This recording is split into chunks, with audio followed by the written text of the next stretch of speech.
Hi everyone and welcome back to the C Morning Show right here on Say Today. Now the 100% Manusia Film Festival is actually back to celebrate another year of incredible movies, talented filmmakers, and also the unforgettable moments.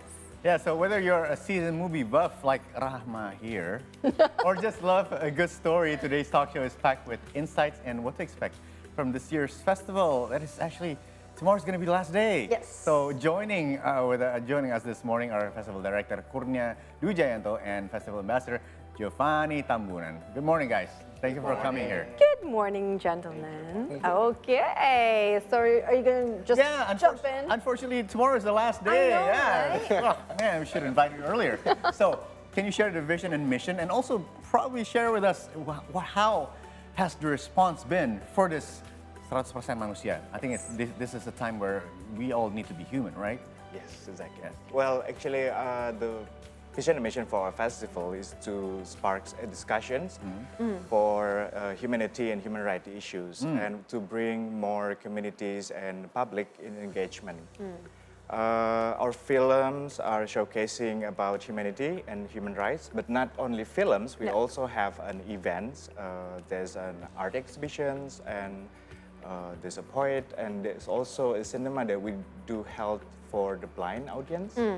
And also deaf and mute also coming in for this year. So our aims is actually to bring more discussion about humanity and human rights into the public engagement.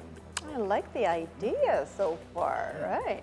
So the festival actually evolved over the past 8 years itself, right? So how do you think about that? I mean, the evolving result. Well, actually, throughout the years, right, this is our 8 years, we've seen a lot of new filmmakers joining in, and this year also we have films from the African continent also. Right. This is the first year they are coming and joining with us.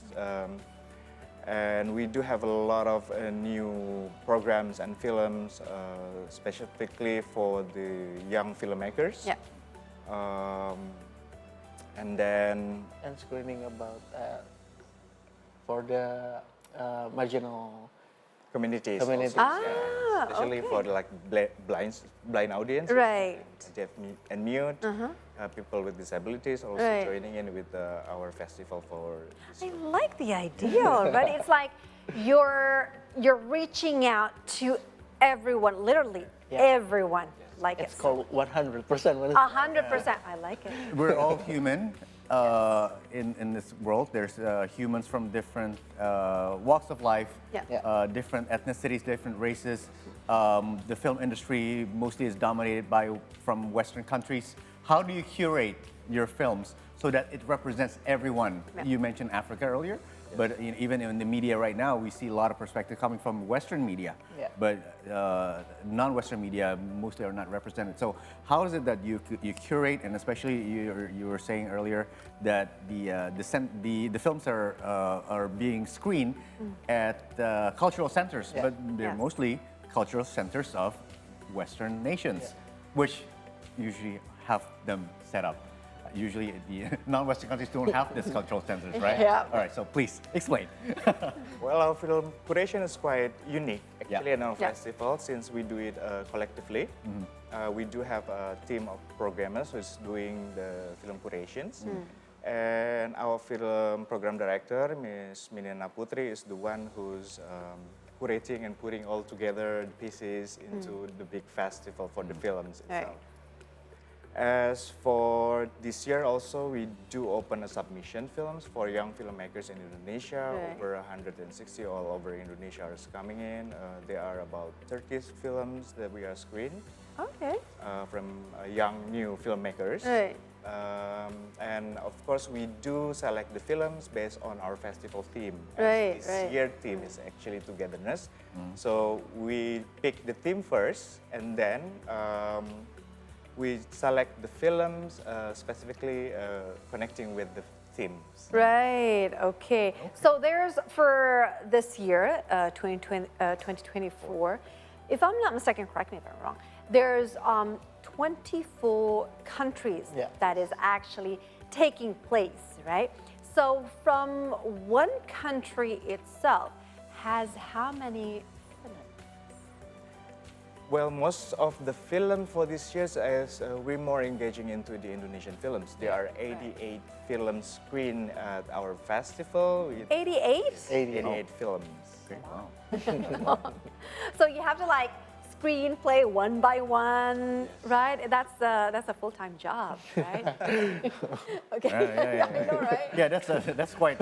It's like when you film festivals are tricky. It seems like it's tricky, right? Because the people who actually go to film festival really have to study like a bunch of films that are not mostly promoted. Yeah. On trailers and, Yes. and on They have shows. to have To do their good research. eyesight, good memory, right? Yeah. And they have to understand. And they have to commit to the schedule. It's like, oh no, it's here. Right? This film is playing. Oh no, I can't make it. You know. Even our film program director watched 400 movie Oh, to wow. select the film. Your eyes okay?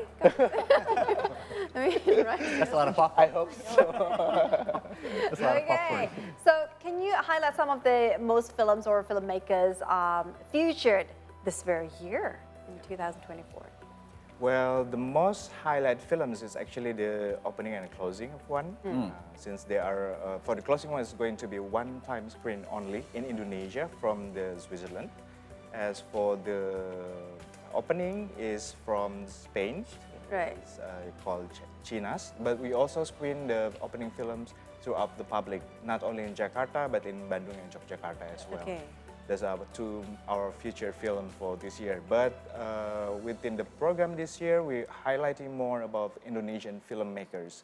We do have 4 to 5 film programs, specifically for young filmmakers in Indonesia. So I like it when he says young filmmakers in Indonesia. I mean, it gets me to this question: how young they can actually be, right? What, like 10, 15, 17, 20?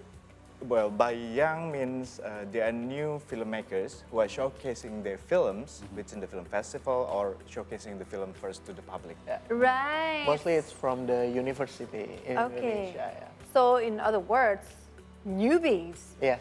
There you go. Okay. Speaking of young people, what's the average age of people who are attending the festivals in these 3 cities, Jakarta, Yogyakarta, and Bandung? Well, for this year, we aim for general audience. Yeah. We do have age selection, general audience, the 13 plus, 17 and 21st. So the range for our audience actually widened this year. Most of our audiences are maybe around 17 up. Okay. Because Are of they- the issues, I guess. I see. They So, need to have more, are they college students mostly? yes, college students. Okay, all right. So I'm coming from the G-Fest era. Maybe. Ah. Maybe. I come from the G-Fest era. That was in the early 2000s. 2000s, okay. Yeah.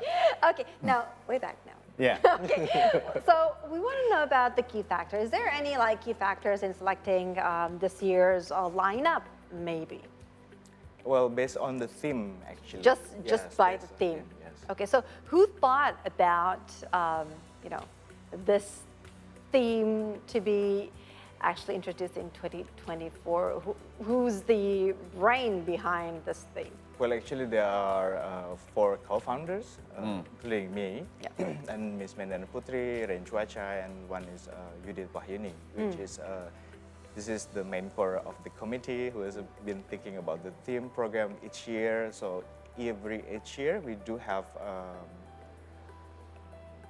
selected teams. Right. Oh, so it This year- changes yes, every it year. changes every year. So this Okay. year is togetherness. Last year's is shake and roll, and this Chicken roll? Shake and roll. Oh, chicken roll. Shake. You must be hungry. Oh, there you go. Okay, all right. I have so many questions.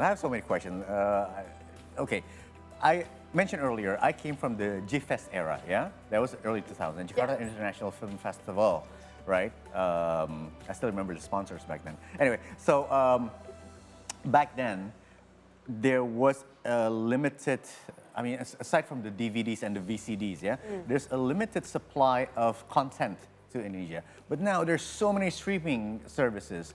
You can watch full-length films on YouTube. Back then it was just very limited. Now the issue is there's so much content that it's a matter of how do you select and how do you get people to watch them. So has that become an issue? Also with the audience, you're talking about the younger audience, they're used to watching short films or short snippets of things, or watching films that are, being dubbed and shortened just so they can understand the whole, because the whole context is that people are FOMO. They want to watch something, they want to understand something, but they don't want to watch a full length, especially artsy films, because it's too wordy, or it's either too wordy or just too lengthy. It's just like scene, like sawah, or something, So how do you keep up with that? Well, watching the films in the cinema and the screen on your hands is quite different, actually. Right. So we do screen also some films. They are screened online at one of our venues. So the people are still going there because they want to experience while they're watching it in the big screen. So that's how we manage to ask people out of their homes to come to the cinema to watch the films. Lots of, as you mentioned, for the short films is one of most of the people nowadays are watching. So we do have a lot of programs for short film selections also, which is one of the most favorite one for our audiences. But short films is like 20 minutes long, right? That's the limit. Yes. 20 minutes, 20 minutes or under, right? Yes. Okay, so while we're watching sometimes online on social media, it's like 20 seconds or less. Right? No, that's the reality. But also that's probably why you also have the art action, the exhibition, right? Yeah. So that you can also enjoy that, not just come and wait in line and go in movie and go home. So how has that been?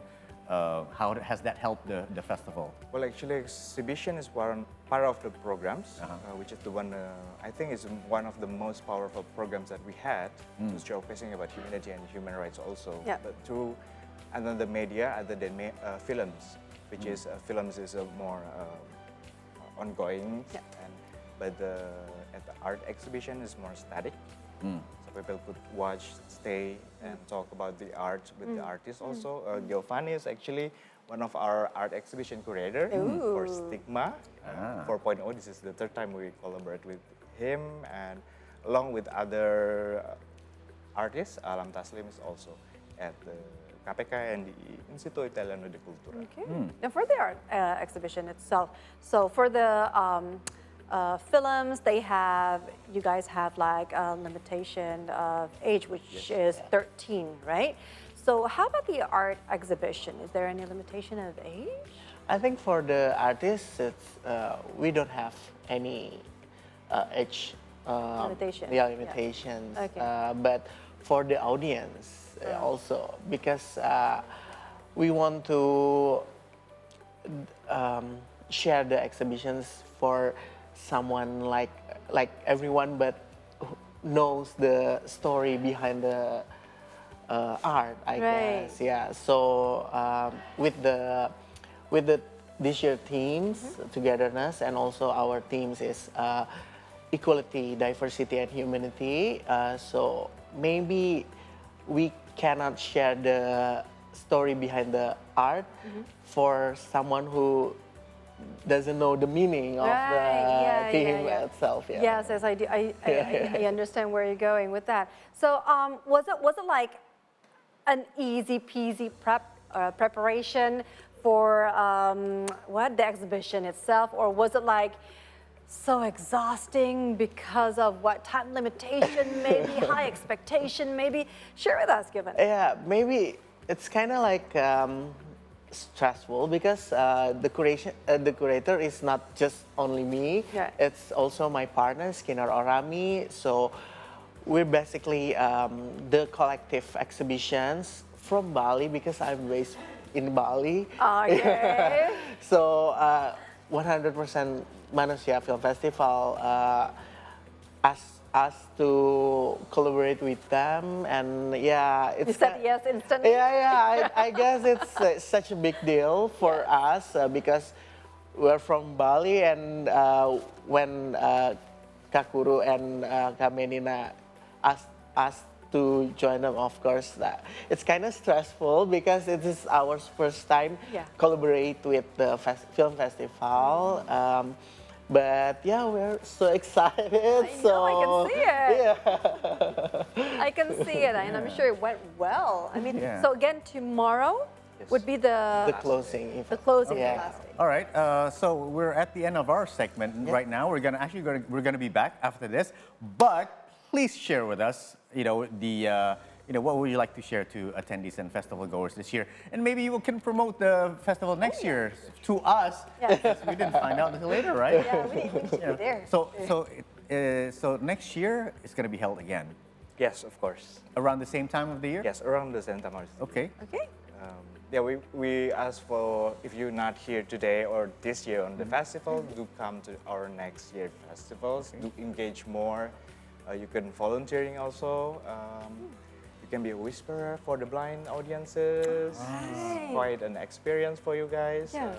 So it's going to be a lot of engagement for the communities and the public also. Yeah, small little changes that you can actually do for other humans. Yeah. If somebody wants to know more about the festival, where do they go? You could go to our website at www.100%manusia.com. Okay. There you All right. go. Great. Okay, so guys, thank you so very much for the talk.